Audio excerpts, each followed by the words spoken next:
আখিরাতে যার যত নেকি হবে তার তত পাওয়ার। আমার নবী সেলুট দিবে, আয় উম্মত আয়, তোকে যেভাবে দেখতে চেয়েছি আমি পয়গম্বর সেভাবে দেখেছি। আমার আল্লাহ বলে দিয়েছেন, মা আতাকুমুর রাসূলু ফাখুযুহু ওয়া মা নাহাকুম আনহু ফান্তাহু। আল্লাহু আকবার। আল্লাহ বলেন, আমার নবীর জন্য আমি আমার নবী যেটা নিয়ে এসেছে ওটাকে আঁকড়ে ধরো। কে বলেছেন? কে? আমার পয়গম্বর যেটা থেকে বিরত থাকতে বলেছে ওটা থেকে বিরত থাকো, যেটা নিষেধ করেছে ওটা করো না। এই দুইটা জিনিস যদি তোমরা করো তোমরা হবে খাঁটি ইমানদার, খাঁটি উম্মাত। আর যারা খাঁটি উম্মাত হবে তারা পাবে আল্লাহর জান্নাত। বলেন সুবহানাল্লাহ। নেকিতে যখন ভরপুর থাকবে সব নবীর অবাক, কেমন রে এত নূর এত চেহারায়, কেমন নবীর উম্মত, কোন নবীর উম্মতেরা কারো চেহারায় নূর নাই, এদের চেহারায় এত নূর কেন? ফেরেশতারা ঘোষণা করবে, সব নবীরা লক্ষ্য করে শোনো, এই হলো ওই নবীর উম্মত, সে উম্মতের জন্য উহুদের ময়দানে দান দান শহীদ করেছিল। এ হলো সেই নবীর উম্মত, তায়েফের ময়দানে রক্ত ঝরিয়েছিলেন। এ হলো সেই নবীর উম্মত যে বদরের ময়দানে কত কষ্ট করেছিলেন। ৩১৩ জন সাহাবী শহীদ হয়েছিল। এই নবীর উম্মত দেখো তাদের কত সম্মান। আর একটা ঘটনা শোনো তোমরা, ঘোষণা শোনো। সে ঘোষণাটা হলো জান্নাত যতক্ষণ পর্যন্ত আখিরি জামানার উম্মতেরা জান্নাতে না ঢুকবে ততক্ষণ পর্যন্ত কোন নবীর উম্মতের জন্য জান্নাতে ঢোকার আদেশ করা হবে না। বলেন আল্লাহু আকবার। ঢোকার জন্য অনুমতি দেয়া হবে না। উদ্বোধন করব আমরা জান্নাত। বলেন আল্লাহু আকবার। সেই জান্নাতি হতে হলে তো জান্নাতের কাজ করতে হবে, ঠিক না বেঠিক? জোরে কান আমার মুসলমান ভাইরা। এইটা শাবান মাস চলে। কি মাস? জোরে বলেন। শাবান মাস চলতেছে। শাবান মাসের কিছু আমল আছে। শাবান হলো এমন একটা মাস, দুনিয়ায় আল্লাহ যত 12 মাস সৃষ্টি করেছেন, কয় মাস? জোরে বলেন। 12 মাসের ভিতরে শাবান মাস শ্রেষ্ঠ মাস। বলেন সুবহানাল্লাহ। আল্লাহর পয়গম্বর বলেন শাবান মাস সহ রমাদান মাস, শাবান মাস সহ 11 মাসের যে দাম তার থেকে 1000 গুণ দাম বেশি রমাদান মাসের। সুবহানাল্লাহ করেন। আরো বলেন আল্লাহু আকবার। আল্লাহর কাছে দোয়া করো, হে আল্লাহ আপনি শাবান মাসের ফজিলত আমার উপর নসিব করেন, রমাদান পর্যন্ত হায়াত দারাজ করেন, আমাদেরকে আপনি মাফ করে দেন, আমরা যেন রমাদান মাসের রোজা রাখতে পারি। বলেন সুবহানাল্লাহ। বলে ও পয়গম্বর উম্মতদেরকে জানায় দেন আমি 12 মাসের একটা মাস এমন মাস দিয়েছি যেখানে আপনার উম্মতেরা একটা নেকির কাজ করলে কমপক্ষে 70 থেকে 700 গুণ নেকি পেয়ে যাবে। কোন সুবহানাল্লাহ। আরো জোরে বলেন আল্লাহু আকবার। আরো জোরে বলেন আল্লাহু আকবার। এজন্য আল্লাহর পয়গম্বর বলেন কুমু লাইলাতিন নিসফি মিন শাবান ফাইন্না লাইলাতুম মুবারাকাতুন ফাইন্নাল্লাহ ইউনাদি ফিহা হাল মিন মুস্তাগফিরিন বলেন আল্লাহু আকবার। আল্লাহর পয়গম্বর বলেন হে মানব সকল, তোমরা শাবান মাসের 15 তারিখের রজনীতে ওঠো, কেননা তা বরকতপূর্ণ মাস, তা বরকতপূর্ণ রাত্র। কে বলেছেন? কে? আল্লাহর নবী বলেছেন তা বরকতপূর্ণ রাত্র, এমন বুজুর্গ রাত্র।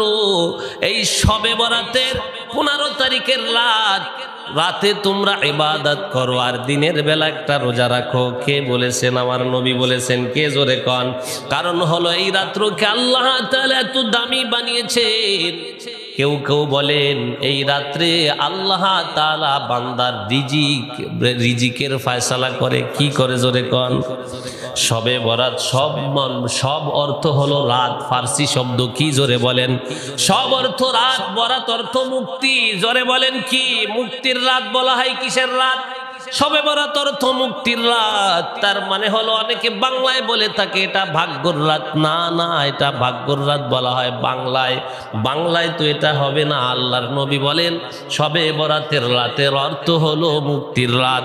আল্লাহ তাআলা প্রতি রাতে আসমানে এসে বলতে থাকে শেষ রাতে, বান্দা কে কি গুনাহ করছো আমার কাছে মাপ চাও, আমি ক্ষমা করে দিব বান্দা। কিন্তু আল্লাহ তাআলা শবে বরাতের 14 তারিখে 15 রাত আসে। কি রাত আসে জোরে কন? 15। এই শবে বরাতের রাতে আল্লাহ তাআলা একেবারে কাছে চলে আসে বান্দার। সন্ধ্যাবেলা সূর্য অস্ত যাওয়ার সঙ্গে সঙ্গে কাছে চলে আসে আর বলতে থাকে, ও আমার বান্দা, আমি তোমাকে বড় আদর করে বানাইছি। ও গোলাম, তোমার কিসের অভাব আমার কাছে চাও? গুনাহ করেছো আমি মাফ করে দিব। তোমার সন্তান নাই, সন্তান আমি দিব, আমার কাছে চাও। ও গোলাম, তুমি অসুস্থ আছো, আমার কাছে কান্না করো, আমি সুস্থতা দান করব। কোন সুবহানাল্লাহ। এমন কেউ আছে যে অপরাধ করার পর ডেকে ডেকে বলে আয় আমি মাফ করে দেব? আছে নাকি? একজন মাত্র আছে, সে হলো আমাদের মালিক। তার নাম কি? বান্দা গুনাহ করার পর আমার আপনার মালিক কয়, বান্দা আয় আয় আয়। এমন গুনাহ করেছো তোমার মাও জানে না, বাবাও জানে না। মা বাবা যদি জানতো তোমার পরিচয় দিত না রে গোলাম। আমি তোমাকে অপমান করতে চাই না, আমার কাছে মাপ চাও, আমি তোমার জিন্দেগির সব গুনাহ ডিলিট করে দিব। আল্লাহু আকবার। এ গোলাম, টাকা নাই, অভাবগ্রস্ত আছো, আমার কাছে চাও, অভাব পূরণ করার মালিক কে? বলে আমার কাছে চাও, আমি অভাব পূরণ করে দিব। ব্যবসা করতেছো, ব্যবসায় শুধু লজ্জায় আমার কাছে চাও, লাভবান আমি বানায় দিব। কে কে? ও বান্দা, কেউ তোমাকে ধনী বানাইতে পারে না, কেউ তোমাকে গরিবও বানাইতে পারবে না। আমি বান্দা বানাইছি, গরিব ধনী বানানোর মালিক কে? জোরে কন। বলে বান্দা তুমি অসুস্থ আছো, চাও, তুমি গরিব আছো, আমার কাছে চাও, আমি তোমাকে দিব। কিন্তু বান্দা আল্লাহর কাছে না চাইয়া কিস্তি নামক কলেরা উঠাইতে যাও, বউকে বেপরদা করাইয়া। ঠিক কিনা? ব্যবসা করো হারাম টাকা দিয়ে, কিস্তি উঠাইয়া, তোমার বরকত আসবে কোথা থেকে? বরকতের দরজা তো বন্ধ করে রাখছো। ঠিক কিনা? তুমি ব্যবসা কি দরকার? তোমার ছোট করে ব্যবসা করো, দুনিয়ায় চলার জন্য যতটুকু দরকার অতটুকু কামাও। যেইখানে থাকতে যতটুকু দরকার সম্পদ, ওইখানে অতটুকু তুমি গ্রহণ করো। দুনিয়া ক্ষণস্থায়ী, এখানে বেশি সম্পদের প্রয়োজন না। হালাল টাকা দিয়ে ছোট ব্যবসা করে যা পাও ওইটা কামাই করে খাও, এটা তোমার দেহটা জান্নাতি বানাবে। কে বলছে? কে? আর হারাম টাকা দিয়ে যদি তুমি দেহ গড়ো, আমার পয়গম্বর কয় যেই দেহ হারাম রক্ত মাংসর দ্বারা গঠিত হবে, খাবারের দ্বারা মাংস গঠিত হবে, হারাম খাবারের দ্বারা যেই গোশত এবং রক্ত হবে শরীরে তৈয়ার হবে, ওই শরীর জান্নাতে যাবে না। কন্যা নাউযুবিল্লাহ। লা ইয়াদখুলুল জান্নাতা জাসাদুন গুযিয়া বিল হারাম। আমার নবী বলেন আল্লাহু আকবার, যে ওই শরীর জান্নাতে যাবে না যেই শরীর হারাম খাবারের দ্বারা গঠিত। বলেন নাউযুবিল্লাহ। আমার আল্লাহ শবে বরাতের সন্ধ্যাবেলা ডাকে, বান্দা আমি তোমাকে মুক্তি দিব, আমার কাছে চাও। কে? বলে কে? সেই রাত্রটা আসতেছে সামনের জুমার দিনে। কোন দিনে? জোরে কন। জুমার দিন গত রাতে সেই রাত্রটা আসতেছে। ঠিক কিনা? জোরে কন। কেন কেন এই রাতের এত দাম? আমার পয়গম্বর এই রাতে কান্না করেছে আর উম্মতদেরকে বলেছে। কেউ বলে এই রাতে ভাগ্য লেখা হয়। না না, সব থেকে বড় মুহাদ্দিস, সব থেকে বড় মুফাসসির ছিলেন সাহাবীদের ভিতরে আব্বাস রাদিয়াল্লাহু তাআলা আনহু, আমার নবীজির চাচা। বলেন আল্লাহু আকবার। আরো জোরে বলেন না আল্লাহু আকবার। আমার নবীজির চাচা ছিলেন মুফাসসির, সব থেকে বড় মুফাসসির ছিলেন। তিনি বলে, ও দুনিয়ার মানুষ, তুমি দুনিয়ায় আসার 500 বছর পূর্বে তোমার রিজিক লিখেছেন। কে লিখেছেন? তুমি কি খাবা, কি করবা, কোথায় যাবা, কয়টা সন্তান তোমার হবে, কে লিখে রেখেছেন? বলে, ওটা লাওহে মাহফুজে তোমার নাম দিয়ে লেখা আছে। আর দুনিয়ায় যত মানুষ আছে, একটা গাছ আছে শাজারাতুল ইয়াকিন নামক, সেই গাছের নাম কি জোরে কন?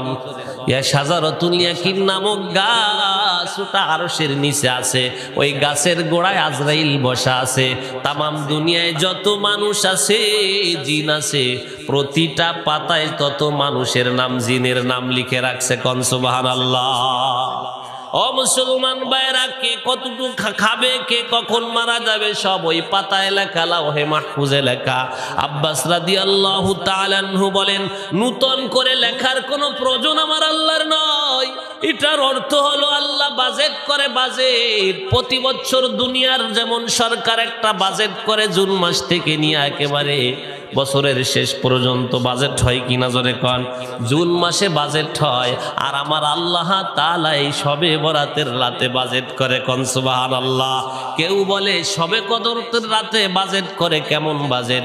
বলে 4 বছর 5 বছরের খাবার তো সরকারের ওই গুদাম ঘরে মজুদ থাকে, কিন্তু 2025 সালে কি খাবে বাঙালিরা, কতটা কম্বল দান করবে, এটা লিস্টি দিয়া ডিসির কাছে পাঠায় দেয়, ঠিক কিনা? আমার আল্লাহ তাআলা ঠিক এই শবে কদর অথবা শবে বরাতের রাতে এই লিস্টি দেয়, হে মিকাইল তোমার দায়িত্ব, হে জিবরাইল এই 1 বছরে আমার বান্দা কত গ্যালন তেল খাবে, কতটুকু ভাত খাবে, কতটুকু মাছ খাবে, এইটা লিস্টি করে দিলাম 1 বছরে। এই রোজা থেকে সামনের রোজা পর্যন্ত, অথবা এই শবে বরাতের রাত থেকে সামনের শবে বরাতের রাত পর্যন্ত আমার বান্দা যা যা খাবে সব লিস্টি করে নিয়ে যাও, বাজেট দিয়ে দিলাম। কোন সুবহানাল্লাহ। আমার বান্দা শবে বরাতের সামনের শবে বরাতের 6 মাস আগে মরণ হবে, তার বাজেটটা কমায় দিলাম। কারণ হলো সামনের 6 মাস মাত্র তিনি বাঁচবে। ও ফেরেশতা, এই বাজেটটা একটু কম কেন আল্লাহ? কেন কম দিলেন? এই বাজেটে আর ওই বাজেটে তো মেলে না। কারণটা কি? বলে সামনের রোজা আসার আগে আমি কারো মা থেকে সন্তান কেড়ে নিব, কারো সন্তান থেকে বাবাকে নিয়ে যাইব। যাদের বাজেট কম দেখো ওদের মৌত আসবে মাত্র 6 মাস পরে, মাত্র 3 দিন পরে, মাত্র 1 দিন পরে। বাজেটের জন্য কম। কে বাজেট করেছে? কে? আমার নবী বলেন, এই রাতের বেলা যখন বান্দা কান্নাকাটি করে, আমার আল্লাহ তাআলা তার জীবনের সব গুনাহ মাফ করে দেয়। এই রাতে যে ইবাদত করবে, যেদিন সব রূহ মারা যাইবে, অর্থাৎ অস্থির হবে, হয়রান, সেদিন এই রূহটা হয়রান হবে না। বলেন আল্লাহু আকবার। বলে এই রাতে যদি আল্লাহকে ডেকে ডেকে রাজি করতে পারে, আমার আল্লাহ ডেকে বলে আমি তাদেরকে জান্নাত নসিব করে দিব। কোন সুবহানাল্লাহ। আমার আল্লাহ তাআলার হাবিব বলেন, এ দুনিয়ার মানুষ, ইন্নাল্লাহা ইয়ারহামু উসাত উম্মতি ফি লাইলাতিন নিসফি মিন শাবান বিআদাদি শুউরি আগনাব বানি কিলাবিন রবিউ ওয়া মুদাররা। আল্লাহ তাআলার নবী বলেন, নিশ্চয় আল্লাহ তাআলা আমার গুনাহগার উম্মতদের শাবান মাসের 15 তারিখের রাত্রে বনি কিলাব, বনি রবিউ ও মুজারের মেষের পরিমাণ, বনি কেলাব, বনি রবি এবং বনি মুজারে কি ছিল? বনি মুজারে ছিল। এই 3টা গ্রুপে বেশি মেষ পাল করতো, বেশি মেষ পালতো। কি জোরে বলেন? মেষটা হলো ওই যে আমরা যে দুম্বা দেখি, দুম্বা দেখেছেন আপনারা? আর একটা জানোয়ার আছে, তার নাম হলো ভেড়া। কি জোরে বলেন? এর গায়ে খুব পশম বেশি। বলে এই 3 গোত্রের মেষ পরিমাণ, পশম পরিমাণ, এই 3 গোত্রের মেষ যেগুলো ছিল, এর গায়ে যত পশম ছিল, এই পরিমাণ গুনাহ যদি আমার উম্মতের হয়, তবু আমি আল্লাহ তাআলা ওয়াদা করলাম পয়গম্বর জানায় দেন সব গুনাহ মাফ করে দিব। কোন সুবহানাল্লাহ। আমি হাদিসখানা আবার আপনাদেরকে বলি, ইন্নাল্লাহা ইয়ারহামু উসাতু উম্মতি ফি লাইলাতিন নিসফি মিন শাবান বিআদাদি শুউরি আগনাম বানি কিলাবিন অরবিউ ওয়া মুদাররিন। আল্লাহর নবী বলেন, নিশ্চয় আল্লাহ তাআলা আমার গুনাহগার উম্মতদের শাবানের 15 তারিখের রাত্রে বনি কিলাব, বনি রবি ও মুজারের মেষের লোমের সংখ্যা, কিসের সংখ্যা জোরে বলেন, লোমের সংখ্যা পরিমাণ রহমত করেন। বলেন সুবহানাল্লাহ। এই 3 গোত্রের লোকের হাজার হাজার বকরি ভেড়া ছিল, তারা এটা প্রতিপালন করত। আল্লাহ তাআলা এই বকরি ভেড়ার পশম পরিমাণ রহমত নাজিল করেন। কে বলছেন? কে বলে, এই বকরির পশম পরিমাণ গুনাহ যদি আমার উম্মতের হয়, এই রাত্রে যখন আল্লাহর কাছে মাপ চাবে, আল্লাহ আপনি মাফ করে দেন, আমার আল্লাহ বলবে তোরে তো মাফ করে দিলাম, ওই পশম পরিমাণ নেকি আমি তোকে দান করে দিলাম। আল্লাহ আল্লাহ ক্যা মুবারক নাম হায়, আল্লাহ আল্লাহ আশিকু কা কাম হায়। জোরে বলেন আল্লাহু আকবার। কেন আমি এটা দেখলাম? কারণ কি জানেন? এটা হলো আল্লাহর একটা বড় নিয়ামত। কি জোরে বলেন? এটা আল্লাহর বড় নিয়ামত। এর ভিতরে 30 পারা কোরআন রাখা হয়, এর ভিতরে হাদিস আছে, কোরআনের তাফসীর আছে, কিন্তু কারো কারো জন্য এটা বড় গজব। কি জোরে কন? যে মহিলারা পরকিয়া করে, মোবাইল তার জন্য গজব। যে পুরুষেরা পরকিয়া করে, বাজে ছবি দেখে চোখ নষ্ট করে, মোবাইল তার জন্য গজব। যারা এই মোবাইলের মাধ্যমে ব্যবসা বাণিজ্য করে, মোবাইলের মাধ্যমে কোরআন পড়ে, হাদিসের ইবারত পড়ে, মাঝে মাঝে আমি যে হাদিসখানা পড়লাম, এইটা যদি আমার কিতাব বই আনা লাগতো, মনে করেন গাড়ে কইরা একটা পুরো ভ্যান লাগতো, ঠিক কিনা? আমি সার্চ দেওয়ার সঙ্গে সঙ্গে হাদিস সামনে। বলেন সুবহানাল্লাহ। এটা নিয়ামত কিনা জোরে বলেন। আমি প্রমাণ দেখাই। এই মোবাইলের মাধ্যমে আপনার সন্তান ইটালি থাকে, ওই সন্তানের খবর মাত্র 1 মিনিটে পৌঁছে যাচ্ছে। যদি আপনার সন্তানের সাথে কথা বলতে ইটালি যাওয়া লাগতো, তাহলে আপনার আগে পাসপোর্ট করা লাগবে, ভিসা করা লাগবে, এরপরে 5 লক্ষ অথবা 10 লাখ টাকা দিতে হবে জমা। এরপরে ইটালি যাবেন, এরপরে সন্তানের সাথে কথা বলবেন। সেই 5 লক্ষ টাকার কাজ মাত্র 1 মিনিটের মাধ্যমে সেরে ফেলছে। ঠিক না বেঠিক? বলেন, এটা নিয়ামত না গজব? এটা বড় নিয়ামত। এইটা যদি বন্ধ হয়, পুরো ব্যবসা বন্ধ হয়ে যাবে দুনিয়ার। ঠিক কিনা? অনলাইনে কোটি কোটি টাকার ব্যবসা করতেছে, এক একজনে 20, 25, 30টা কোম্পানি খুলছে। হ্যালো, তুমি কোথায়? ম্যানেজার আসি, এখানে এত টাকা পাঠিয়ে দাও। যদি চিঠির মাধ্যমে ম্যানেজারকে বলা লাগতো, তবে একটা চিঠি পৌঁছাইতে 3 দিন লাগতো। ঠিক কিনা? মাল পয়সা গলে যাইতো। মাল সমস্যা কি? আজকে দাম কম, কারণ বাজারে। হ্যালো, ওই বাজারে নিয়ে যাও, 1 মিনিটের কথায় খালাস হয়ে গেল। ঠিক না বেঠিক? জোরে কন। একজনের দাও নিয়ে দাঁড়িয়ে আছে, আপনার ভাইকে কোপাবে, আপনি দেখছেন ওই যে ভাইয়ের শত্রু দাঁড়িয়ে আছে। এখন যদি আপনি চিঠি লিখতেন, চিঠি লিখতে লিখতে আপনার ভাই শেষ। ঠিক কিনা? আপনি হ্যালো দেন, ভাইরে তুমি ও পথে এসো না, ওই পথে যাও, তোমারে কোপাবে, না হলে মারবে। আপনার ভাই সঙ্গে সঙ্গে অ্যালার্ট হয়ে গেল, সতর্ক হলো। কার মাধ্যমে? জোরে কন, আরো জোরে কন। কার মাধ্যমে? কষ্ট লাগে নাকি আপনাদের? বলে হুজুর এই মোবাইলের মাধ্যমে বউ খারাপ হইছে। আরে তোমার বউ তো খারাপ হবে, যে এই টাচফোন বউরে দেয়, সে যেন একটা পরপুরুষ বোর কাছে রেখে আসে। কথা কয় না? ঠিক না ঠিক? জোরে বলেন। আমার বিবাহ হয়েছে, আমি বিবাহ করছি 7 বছর চলে, আজও পর্যন্ত টাচফোন বলছি হারাম তোমার জন্য ধরা। কারণ এইরকম টেপার সামনে বেটারা আসবে, মাঝে মাঝে দেখবা। কথা কয় না? হ্যাঁ, মাঝে মাঝে কল আসে, মাঝে মাঝে এইটা ধরেন, এত অফার আছে, এই আছে, সেই আছে, এই ফোনে। পরকিয়ার যত ঢল নামছে, প্রতিযোগিতা চলছে, ডিভোর্সের প্রতিযোগিতা এই মোবাইলের কারণে। ঠিক না ঠিক? এটা তাদের জন্য গজব যারা এটা দিয়ে খারাপ কাজ করে। ঠিক কিনা? আপনি দাও বানাইছেন লোহা দিয়া, দাও দিয়ে মাছও কোটা যায়, মানুষও কাটা যায়, ঠিক কি না? কুড়াল বানাইছেন গাছ কাটার জন্য, এখন যদি আপনি গাছ না কেটে মানুষ কাটেন, এটা কি কুড়ালের দোষ? জোরে বলেন। মানুষে ব্যবহার, আল্লাহ এটা নিয়ামত পাঠিয়ে দিয়েছে। মানুষের হায়াত কম, ইটালে যাইতে পারবে না, ইটালি যাইতে 1 মাস লাগবে। আমি 1 মাসের কাজ আমার বান্দাদের 1 মিনিটে করে দেব, কারণ নবীরে ওয়াদা করছে তোমার উম্মতদেরকে আমি ঠকাবো না। উম্মতের হায়াত কম কিন্তু বরকত দেব বেশি, সেই বরকতটা মোবাইলের ভিতরে। কথা বলে না? সেই বরকত হলো কারেন্ট। কি জোরে কন? এইখানে যদি এই কারেন্ট না আসতো পৃথিবীতে, কারেন্ট নামক নিয়ামত, এই কোন বস্তু সৃষ্টি হতো না। এটা হতো, কারেন্ট যদি না থাকে দুনিয়া পুরো অসাল হয়ে যাবে। আবারও সেই দিন চলে আসবে ঢাল তরোয়ালের দিন, সেই দিন কারেন্ট পাবেন না। এই বোমা মেরে দেবে আমেরিকার থেকে, এখানে এসে পড়বে না, ওই সময় থাকবে না, সব শেষ হয়ে যাবে। আল্লাহ তাআলা আবার সাবেকি নিয়ে আসবে। আল্লাহ পরীক্ষা করতেছে, এটা আমাদের জন্য নিয়ামত। যারা এটা দিয়ে কোরআন পড়বে, সন্তানের খবর নিবে, স্ত্রীর খবর নিবে, আত্মীয় স্বজনের খবর নিবে, তাদের জন্য নিয়ামত। কিন্তু যারা শুধু নিজের বউরে বাদ দিয়ে অন্য জায়গা ফোন দিবে, নিজের স্বামীরে বাদ দিয়ে আরেক জায়গা ফোন দিবে, ওদের জন্য এটা গজব, এটা গজব, ঠিক না বেঠিক? মহিলাদের জন্য পৃথিবীর বুকে সর্বশ্রেষ্ঠ নিয়ামত হলো তার স্বামী। কথা কর না? মহিলাদের মধ্যে সব থেকে বেশি বড় নিয়ামত, সেই নিয়ামতের নাম হলো স্বামী।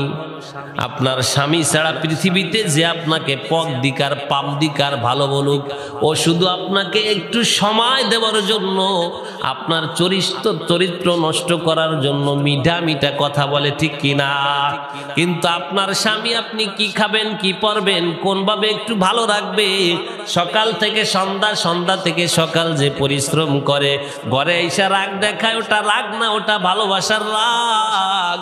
সারাদিন দোকানদারি কইরাছ, ওই খদ্দেরের সাথে যারা ক্রয় করতে আসছে তাদের সাথে ক্যাট ক্যাট করতে করতে মেজাজটা খ্যাটখিটে হয়ে যায়। এই খ্যাটখিটে অভ্যাসটা ঘরে যেয়ে খাটায়।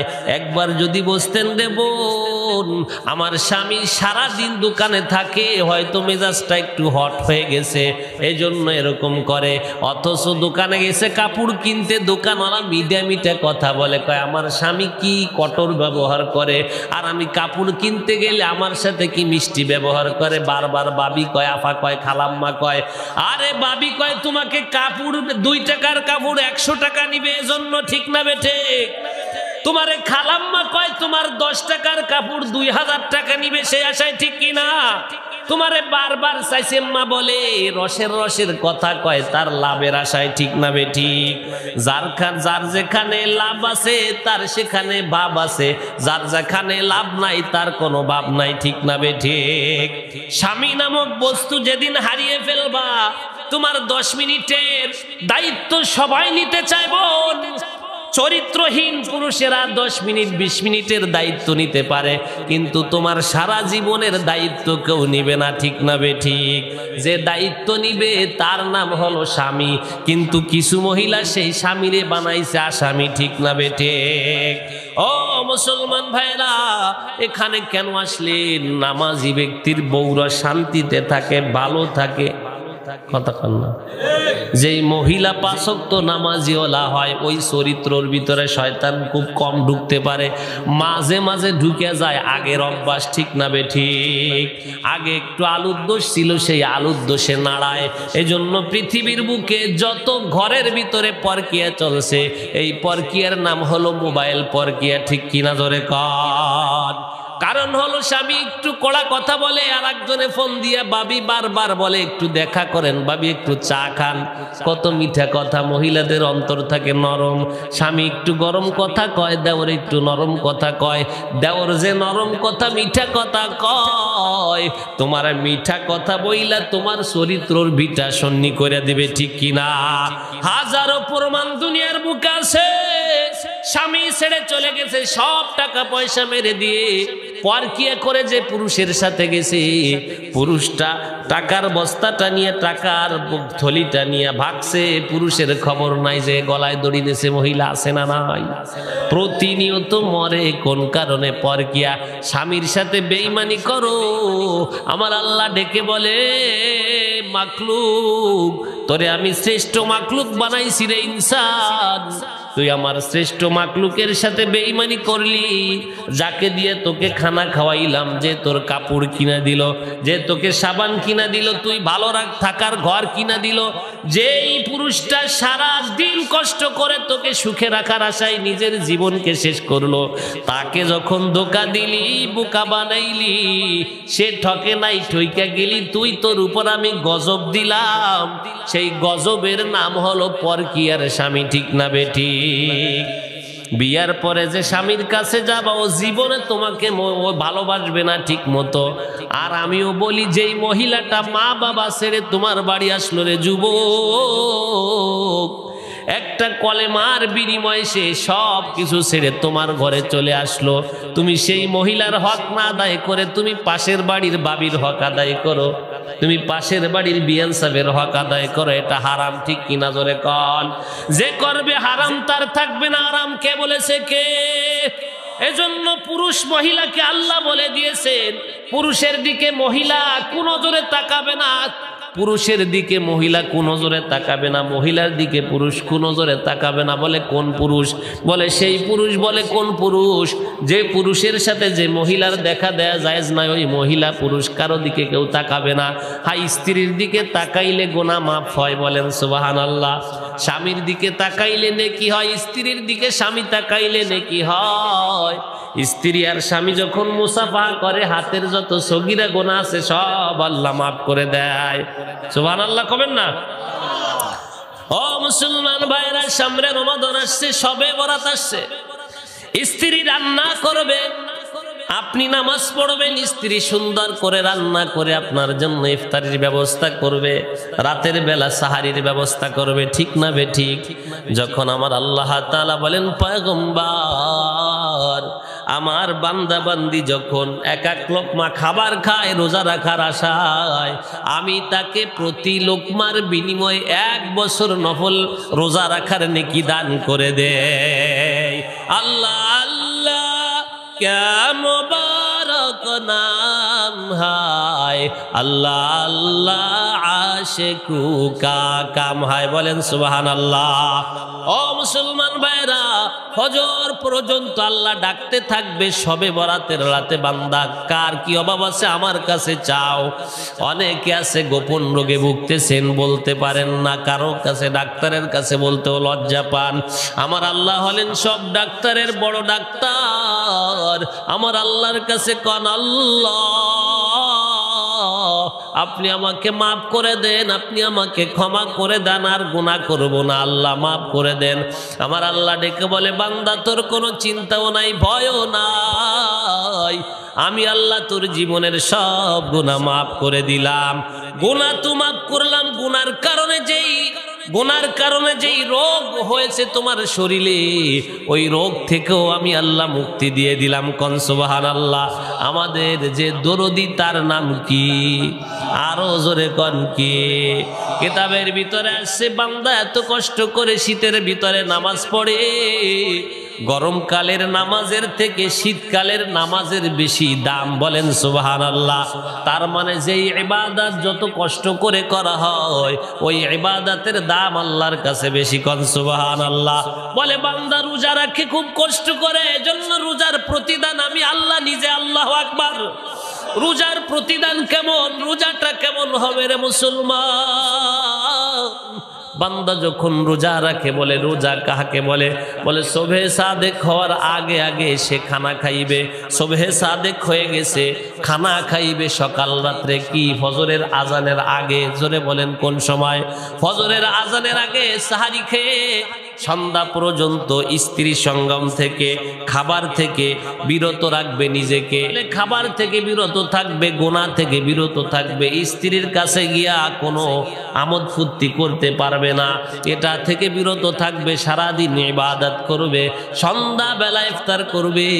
ও পয়গম্বর, আপনি জানায়া দেন, কিয়ামতের ময়দানে আমি আল্লাহ নিজ হাতে তাকে খাবার খাওয়াইব। কোন সুবহানাল্লাহ। अल्लाह अल्लाह क्या मुबारक नाम है, হায় আল্লাহ আল্লাহ আশিকু কা কাম হায় আল্লাহ আল্লাহ এই চশিরিন নাম শিরে সকার মিকুনাদ জামাম তামাম। বলে নামাজির জন্য বাজেট কি? বলেন নামাজি যখন ওযু করে তার সগীরা গুনাহগুলো সব মাফ করে দেওয়া হয়। বলেন আল্লাহু আকবার। নামাজি যখন নামাজি হালাতে দাঁড়ায় তার আমল নামায় আল্লাহু আকবার বলে এর আগে তাকবীরুল্লাহর সাথে যারা নামাজ পড়ে, তাকবীরুল্লাহর সাথে যারা নামাজ পড়বে, তামাম দুনিয়ায় যা কিছু আছে সব যদি এক পাল্লায় রাখা হয়, আর তাকবীরুল্লাহর ফজিলত যদি এক পাল্লায় রাখা হয়, তাকবীরুল্লাহর ফজিলতের পাল্লা ভারী হয়ে যাবে। আল্লাহু আকবার মানে কি? বলেন কি মানে কি? আল্লাহ সব থেকে বড়। কি জোরে বলেন? আল্লাহু আকবার বলছেন, আল্লাহ সব থেকে বড়, আল্লাহ মহান, আল্লাহ বড়। যখন বলেন, যখন আল্লাহু আকবার বলেন, কিতাবের ভিতরে আসছে তার উপরে রহমত বৃষ্টির ন্যায় নাজিল হইতে থাকে। বলেন সুবহানাল্লাহ। বান্দা বান্দি যতক্ষণ পর্যন্ত নামাজি হালাতে দাঁড়িয়ে থাকে তার উপর রহমতের বৃষ্টি নাজিল করে কে? আরো জোরে বলেন কে? বলে যে এলাকার মানুষ নামাজি বেশি, ওই এলাকায় আলেম বেশি, ওই এলাকায় মানুষ ভালো বেশি, ওই এলাকায় খাবার ভালো হয়, ওই এলাকায় ফসল ভালো হয়। কে বলছে? কে? বলে যে নামাজ পড়বে আমাকে সেজদা করবে তার দায়িত্ব আমি আল্লাহ নিয়ে নিলাম। বলে যে ফজরের নামাজ জামাতের সাথে আদায় করলো সে আমি আল্লাহর জিম্মায় চলে আসলো। কোন সুবহানাল্লাহ। আর আস্তে কোন সুবহানাল্লাহ। কেউ যেন শোনে না। কোন সুবহানাল্লাহ। কয়দিন পর তো শুরু করবেন মিছিল, সে সময় তো বলা লাগবে না রে আমার, এমনি শুরু হয়ে যাবে। এখন একটু বলা যায় না? মার্কাটা কি? আল্লাহ। কি জোরে বলেন সুবহানাল্লাহ। কি জোরে বলেন। বলে যখন বান্দা নামাজি হালাতে দাঁড়ায় রহমত নাজিল হতে থাকে, হোক সে মহিলা হোক সে পুরুষ। বাড়িতে বসে মহিলা নামাজ পড়বে তার নেকি বাড়িতে বসে বেশি, পুরুষ নামাজ পড়বে মসজিদে, মসজিদে বসে তার নেকি বেশি। কোন সুবহানাল্লাহ। বলে মহিলারা কয় হুজুর আপনারা তো জিহাদে যান, আপনারা কত নেকি কামাই করেন, আমরা কই পাবো এত নেকি? আমার পয়গম্বর কয় মহিলাদেরকে জানায় দাও সকালবেলা যে ঘর ঝাড়ু দেয় পরিষ্কার করে, পুরুষরা জিহাদ করে যে নেকি পাইবে সে ঘরের কাজ বাজ করে সেই নেকি পাবে। কোন সুবহানাল্লাহ। আরো জোরে কোন আল্লাহু আকবার। বলে হুজুর মসজিদে গিয়ে নামাজ পড়ে আপনারা তো বেশি নেকি পান, আমরা কি পাইলাম? কিতাবে আছে মহিলারা পর্দার আড়ালে বসে নামাজ পড়লে পুরুষের থেকে নেকি কোনো অংশে কম পাবে না। সুবহানাল্লাহ কবেন না? পুরুষ আর মহিলা আল্লাহ বানাইছে দুইটা জাতিকে, কিন্তু নেকির দিকে আল্লাহ ঠকায় নাই। বলে ও পুরুষরা তো বারবার হজে যায় আর মহিলাটা তো হজে যাইতে পারে না, বারবার কি করবে? তারাই নেকি কই পাবে? আল্লাহর পয়গম্বর কয় আবু বকর জানায়া দাও স্বামী যে হজ করতে গেল, মহিলা যে বাড়ি পাহারা দিল, স্বামী হজ করে যে নেকি পাইবে, মহিলা তার বাড়ি পাহারা দিয়ে ওই পরিবার নেকি পাইবে। আল্লাহু আকবার। বলে আর কি? বলে আরো আছে অনেক নেকি। বলে পুরুষরা সারা জায়গা সফর করে, সফর করে করে কত নেকি কামাই করে, আল্লাহর নেয়ামত দেখে। বলে বউটারে যদি সম্ভব হয় সফর করতে সঙ্গে না, এটা নবীর সুন্নাত। কিন্তু বউ নিয়ে হলে যাইও না, বউ নিয়ে পার্কে যাইও না, বেহাইয়াপনা কইরো না।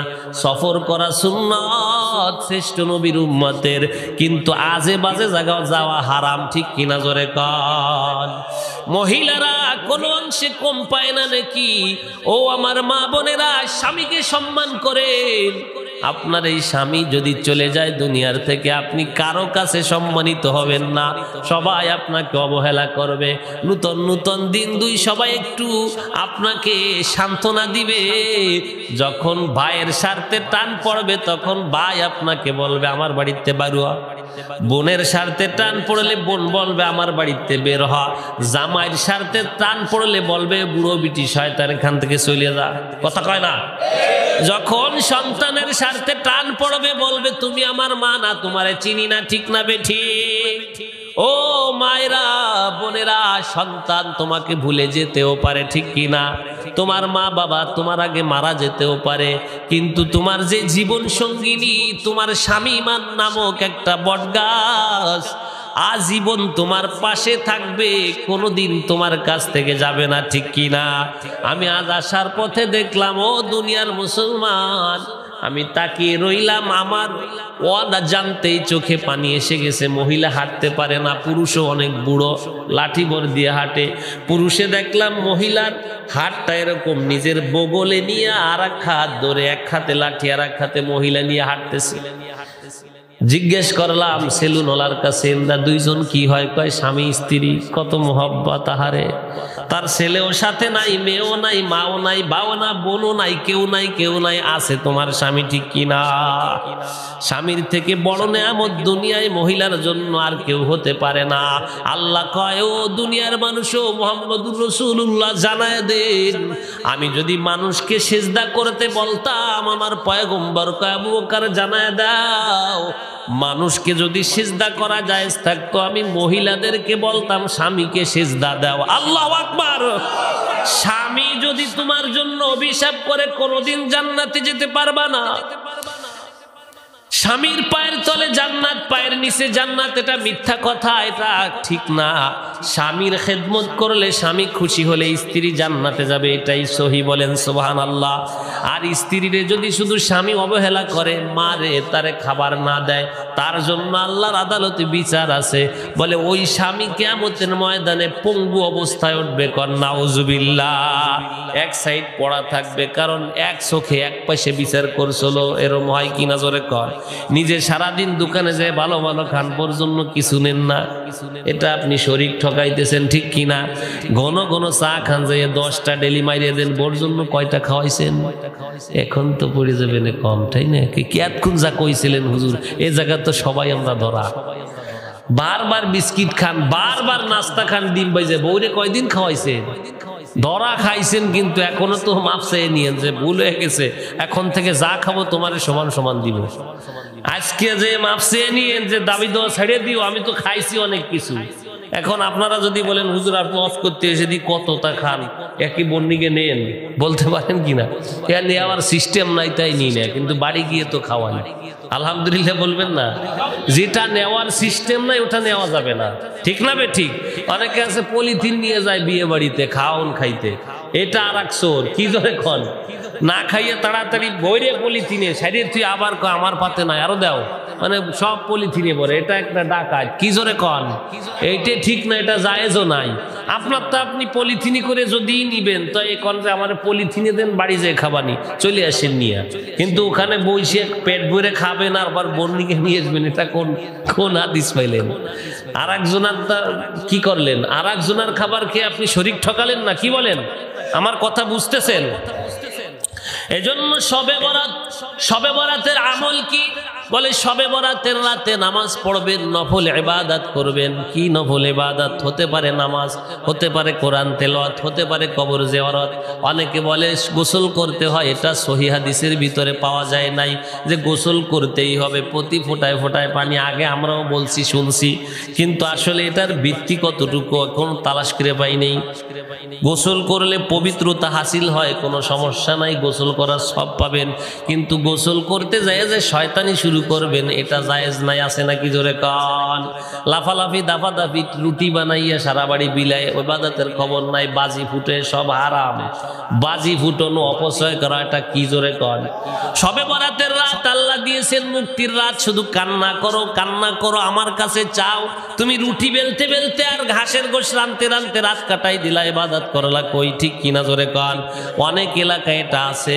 ঢাকা শহর তো সারা রাত বাসি বাজাবে। আমারে আজ মুসল্লিরা বলতেছে হুজুর সারা রাত কিন্তু হবে আনন্দ ফুর্তি। আমি মাশাআল্লাহ, বুদ্ধি তো কম না। আর একজনে বলে গেছে হুজুর সারা রাত ইবাদত, বলে এইটা ঠিক আছে, সহি। যতটুকু সময় আপনি ইবাদত করতে পারেন আনন্দের সাথে অতটুকু করবেন। সারা রাত যে করতেই হবে এটা কোনো মাসালা না, যদি সহ্য হয় করলেন। এখন সারা রাত ইবাদত করে ফজরের নামাজটা কাজা করে দিলেন, এটাও কি জায়েজ হবে? সারা জীবনের শবে বরাতের নামাজ একত্রিত করলে নফল ইবাদত এক ওয়াক্ত ফরজ নামাজের সমান হবে, জোরে কন? আমার মুসলমান ভাইয়েরা, শবে বরাতে আল্লাহর কাছে মাপ চাইবো। কারা কারা হাত জাগাই? নারায়ে তাকবীর, নারায়ে তাকবীর। হাত নামান। বলে নামাজ পড়লে বান্দার কি হয়? বলে নামাজ পড়লে রহমত নাজিল হয়। বলে আর কি হয়? বলে রুকুতে যখন বান্দা যায় তার ওজন বরাবর স্বর্ণ আল্লাহর রাস্তায় দান করলে যে নেকি হয়, ওই রুকু দেওয়ার কারণে ওই পরিমাণ নেকি আমার আল্লাহ দিয়ে দেয়। কোন সুবহানাল্লাহ। নামাজিদের মজা লাগে কিনা জোরে কন। বলে নামাজিরা নামাজ পড়ে নেকি করে কত, বেনামাজি ঘুমাই থাকে শিয়ালেরই মতো, ঠিক কিনা? আল্লাহকে মানে না যারা করে না ফারমানি, নামাজ রোজা ছেড়ে দিয়ে করছে যে শয়তানি, ঠিক না বেঠে? শিয়ালের মতো খাটাসের মতো ঘুমায় কেন? খাটাসের কথা বললো আল্লাহ। খাটাসে নামাজ পড়তে বলে নাই, মানুষে পড়তে বলছে, ঠিক না বেঠি? অনেকে আছে কয় মনের নামাজ বড় নামাজ, বাইরের নামাজ ছেড়ে দে, ঠিক কিনা? শরীয়তে নামাজ আছে, মারেফাতে নামাজ নাই, সেইটা শুরু করছে বর্তমানে, ঠিক কিনা জোরে কন। দয়াল বাবা চন্দ্রপুরী মুর্শিদ আমার বাবা, পারের কান্ডার বাবা মুর্শিদ আমার, ঠিক কিনা? এরম কয় কিনা? সারা পথ শুনতে শুনতে আইসি গান, এরম বলতেছে শুনি। গাড়ি ভরে গরু নিয়ে যাইতেছে, নামাজ নাই, ও কর্ণে ওই নামাজ পড়লো, জোহর পড়লো না, আসর পড়লো না, বাবার দরবারে যাচ্ছে। বাবার দরবারে যাও, কোনো সমস্যা নাই, কিন্তু নামাজি হও, ঠিক কিনা? যাও, সমস্যা নাই, তার কাছ থেকে ভালো সবক নিয়ে এসো। এখন তুমি যদি যাইয়া গরু নিয়ে যেয়ে নিজে গরু হয়ে আসো, যাই নামাজ রোজা নাই, ফাও কথা। শরীয়তের মুরব্বীরা ফাও কথা বলে, আছে না নাই? তাই শরীয়তে বলে নামাজ না আছে, মারেফাতে নাই। তাই শরীয়তে গোবর খাওয়া জায়েজ নাই, তাই মারেফাতে গোবর খাওয়া জায়েজ আছে। কথা কয় না রে আমার মুসলমান ভাইরা? মুসলমান নামাজ পড়তেই হবে। কে বলছে? আরো জোরে বলেন, কে বলছে? ইন্না আ'তাইনাকাল কাউসার ফসল্লি লিরাব্বিকা ওয়ানহার। কোরআনের এক জায়গায় বলছে নামাজ পড়ো, কে বলছে? 82 জায়গায় বলছে নামাজ কায়েম করো। যারা কয় কোরআনের কোনো জায়গা নামাজ নাই, ওই মূর্খদেরকে ধইরে আইনে বলবেন সূরা কাউসারের এই তাফসীরটা পড়, সূরা কাউসারটা তেলাওয়াত কর, অর্থ শুনো আমারে। ফসল্লি লিরাব্বিকা ওয়ানহার, তার মানে নবীকে আল্লাহ বললেন, নবী আমি আপনাকে কাউসার দান করেছি, নিশ্চয় আমি আপনাকে কাউসার দান করেছি আপনার উম্মতদের জন্য। কোন সুবহানাল্লাহ। ফাসাল্লি লিরাব্বিকা ওয়ানহার, ও পয়গম্বর আপনি আপনার আল্লাহর জন্য নামাজ পড়ুন এবং কুরবানি করুন। কে বলছে? কে? ইন্না শানিআকা হুয়াল আবতার। আপনি নিবংশ নন, নেসকাটা নন, নিশ্চয় ওরা লেসকাটা, ওরা নিবংশ। তার মানে নবীর উপর 3টা আয়াত নাজিল করলো। এর ব্যাখ্যা আছে কোন কারণে নাজিল হয়েছে। কাফের মুশরিকরা নবীকে ব্যঙ্গ করত, নবীর 2টা ছেলে মারা গিয়েছিল, এই কারণে এই সূরাটি নাজিল করেছে। এটা বলার টাইম আমার নাই, পরে সময় পেলে বলবো। এই জন্য নামাজ নাই যে বলবেন সূরা কাউসারটা পড়ারে, তাফসীর পড়। পারবেন? জোরে বলেন, পারবেন? কিছু গুমরা বদমাইশ পাক্কা শয়তানেরা মানুষকে কষ্ট দেয় আর বলে নামাজ নাই।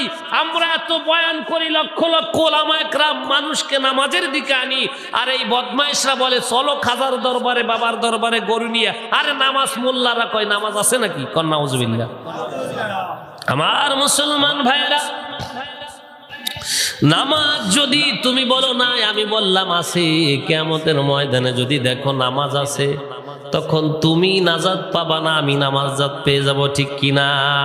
ওর যুক্তি ধরেন মানলাম, যদি দেখা যায় যে নামাজ আছে, দেখা যায় নামাজ আছে, তখন কি করবে? জোরে কন। আমি যে আপনাদের বলতে চেয়েছি নামাজিদের লাভটা কি, বলে সিজদায় গেলে লাভ কি? যখন বান্দা আল্লাহু আকবার বলে সিজদায় যায়, সুবহান রাব্বিয়াল আলা বলে, তার আমল নামায় জিন ইনসান বরাবর নেকি জমা হয়ে যায়। কোন সুবহানাল্লাহ। আরো জোরে বলেন আল্লাহু আকবার। বান্দা যখন আত্তাহিয়াতুর সূরাতে বসে, আইয়ুব আলাইহিস সালাতু ওয়াস সালাম এবং ইসহাক আলাইহিস সালাতু ওয়াস সালাম, কে জোরে কন? আইয়ুব আলাইহিস সালাতু ওয়াস সালাম, ইউসুফের আব্বার নাম কি? জোরে বলেন। ইয়াকুব আলাইহিস সালাতু ওয়াস সালাম। এই 2 নবী যে সবর করেছিল, এই সবর করায় যে নেকি হয়েছিল, বলে আমার আখিরি জামানার উম্মতরা নামাজের হালাতে বসলে, আত্তাহিয়াতু পড়লে ওই পরিমাণ নেকি জমা হয়ে যায়। আরো জোরে কন্যা সুবহানাল্লাহ।